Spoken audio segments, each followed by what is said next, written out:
How to fix WhatsApp call unavailable problem. Hey guys, welcome back to our YouTube channel and let's get started with fixing this problem. First thing first, launch your WhatsApp application, then get logged into your WhatsApp account number.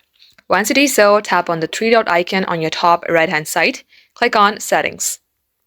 At this section, you will see Help here, tap it, and likewise tap on Help Center. At this page, select Voice and Video Calls. Likewise, you will see various options, but you have to tap on Contact Us on your right-hand side. And at this section, you can simply type in your issue that you are not being able to see some features of WhatsApp. Tap on this Next button, and WhatsApp will contact you within a couple business days. Just like so, guys, all you have to do is follow the on-screen prompt in order to solve your problem. So that wraps up today's tutorial. Thank you all for watching the video till the very end, and if it had helped you in any ways, don't forget to like, share, and subscribe.